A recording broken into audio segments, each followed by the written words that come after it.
Hello everyone, study eye vision में आपका स्वागत है। आज हम देखेंगे मौर्य साम्राज्य से रिलेटेड कुछ इंपॉर्टेंट क्वेश्चंस। तो चलिए शुरू करते हैं। देखिए, पहला क्वेश्चन है, प्रथम भारतीय साम्राज्य स्थापित किया गया था। ये प्रथम भारतीय साम्राज्य किसने स्थापित किया था? इसका ऑप्शन है आपके कनिष्क द्वारा, हर्ष द्वारा, चंद्रगुप्त मौर्य द्वारा, समुद्रगुप्त द्वारा। तो इसका आंसर हो जाएगा सी, यानी चंद्रगुप्त मौर्य द्वारा। देखिए, चंद्रगुप्त मौर्य की गणना जो भारत के महान शासकों में होती है, वह भारत का प्रथम ऐतिहासिक सम्राट था।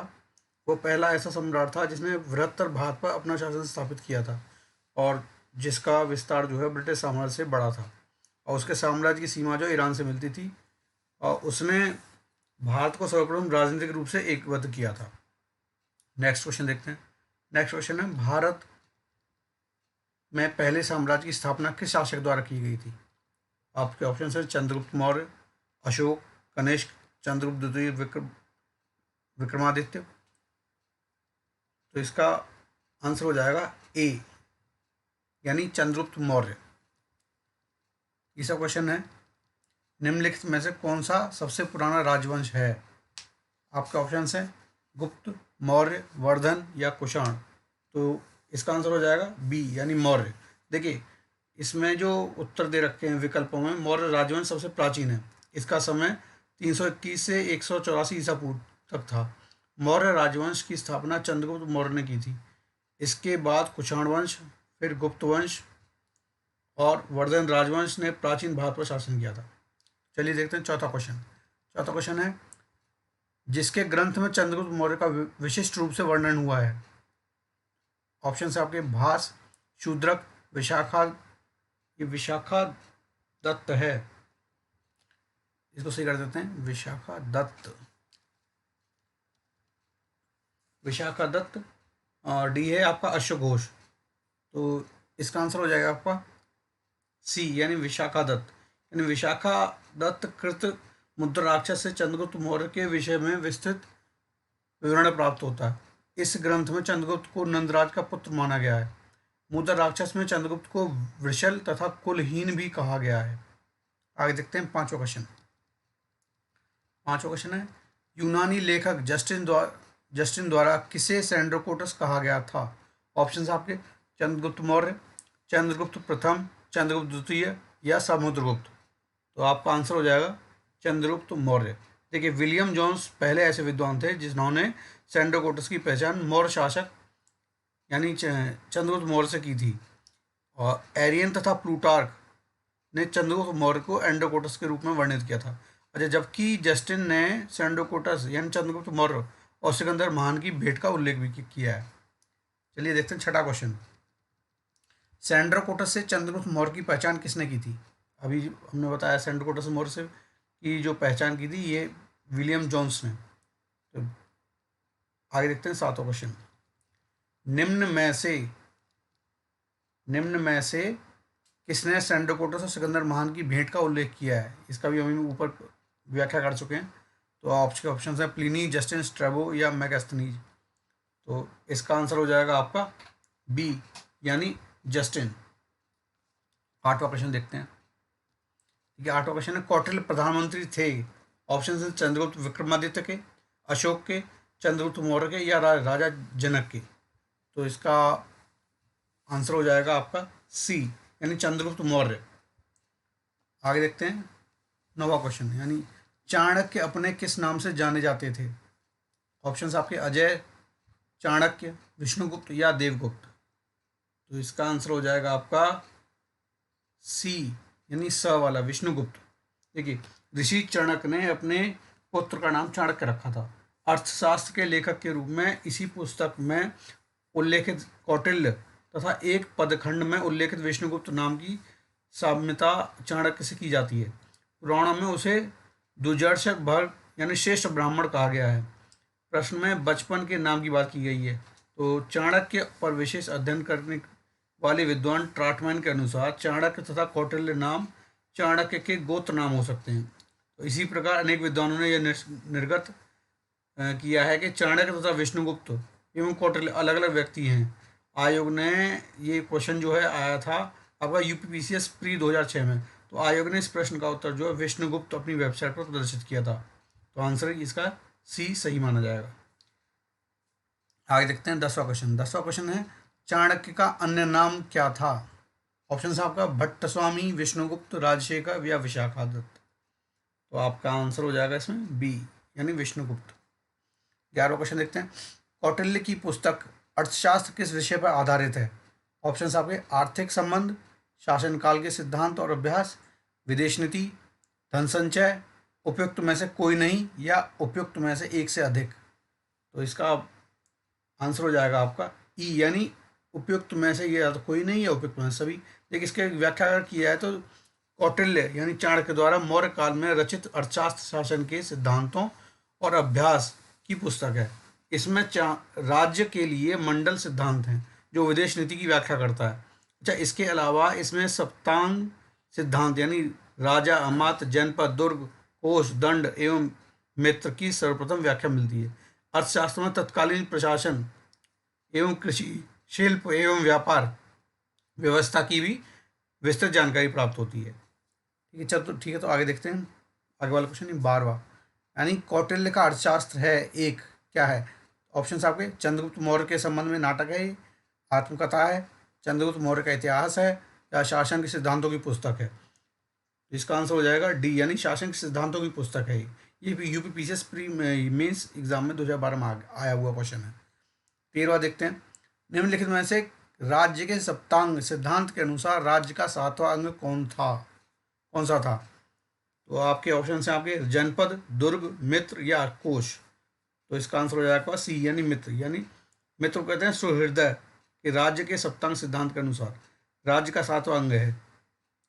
सुहृदय मित्र यानी राज्य के कान हैं।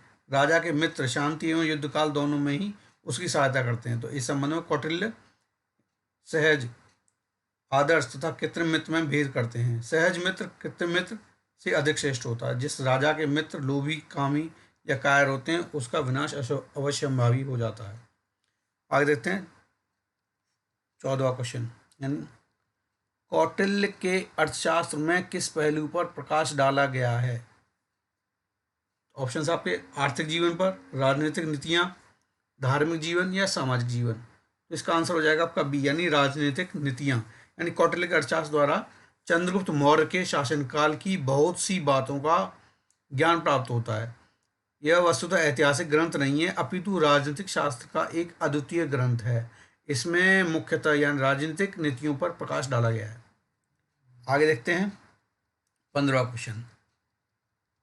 15वां क्वेश्चन है निम्नलिखित में से किसकी तुलना मैकियावेली के प्रिंस से की जा सकती है? ऑप्शन है आपके कालिदास का मालविकाग्निमित्रम, कौटिल्य का अर्थशास्त्र, वात्सायन का कामसूत्र या तिरुवल्लुवर का तिरुकुरुल। तो इसका आंसर हो जाएगा आपका बी यानी कौटिल्य का अर्थशास्त्र। यानी अर्थशास्त्र मतलब अर्थशास्त्र राजनीतिक शास्त्र का एक अद्वितीय ग्रंथ है जिसकी तुलना मैकियावेली के प्रिंस से की जा सकती है। आगे देखते हैं 16वां क्वेश्चन यानी किसके शासनकाल में डीमेकस भारत आया था? डीमेकस ऑप्शन हैं इसके आपके चंद्रगुप्त मौर्य, बिंदुसार, अशोक या कनिष्क। तो इसका आंसर हो जाएगा आपका बी बिंदुसार। यानी स्ट्रैबो के अनुसार सीरिया के राजा एंटियोकस ने डायमेकस नामक अपने एक राजदूत बिंदुसार की राजसभा में भेजा था। यह मेगास्थनीज के स्थान पर आया था। आगे देखते हैं 17वां क्वेश्चन। पाटलिपुत्र में स्थित चंद्रगुप्त का महल मुख्यतः बना था किस चीज़ का बना हुआ था? ईंटों का, पत्थर का, लकड़ी का या मिट्टी का? तो इसका आंसर हो जाएगा सी यानी लकड़ी का। देखिए बिहार में पटना यानी पाटलिपुत्र के समीप बुलंदी बाग एवं कुम्भलहार में की गई खुदाई से मौर्य काल के लकड़ी के विशाल भवनों के अवशेष प्राप्त हुए हैं यानी मिले हैं। इन्हें प्रकाश में लाने का श्रेय स्पूनर महोदय को जाता है। बुलंदी बाग से नगर के परकोटे के अवशेष तथा कुम्भलहार से राजप्रासाद के अवशेष प्राप्त हुए हैं। आगे देखते हैं 18वां क्वेश्चन यानी किस प्राचीन नगर के अवशेष कुम्भलहार स्थल से प्राप्त हुए हैं? तो इसका ऑप्शन आपके वैशाली, पाटलिपुत्र, कपिलवस्तु या श्रावस्ती। इसकी व्याख्या हमने ऊपर ही कर दी थी। तो इसका आंसर हो जाएगा बी यानी पाटलिपुत्र। देखते हैं 19वां क्वेश्चन। बुलंदी बाग प्राचीन स्थान था। बुलंदी बाग प्राचीन स्थान था। ऑप्शन है आपके कपिलवस्तु, पाटलिपुत्र का, श्रावस्ती का या वाराणसी का। तो इसकी उन्होंने व्याख्या कर दी थी, तो इसका आंसर हो जाएगा आपका बी यानी पाटलिपुत्र का। आगे देखते हैं 20वां क्वेश्चन। निम्नलिखित में से किस मौर्य राजा ने दक्कन की विजय प्राप्त की थी? ऑप्शन आपके अशोक, चंद्रगुप्त, बिंदुसार या कुणाल।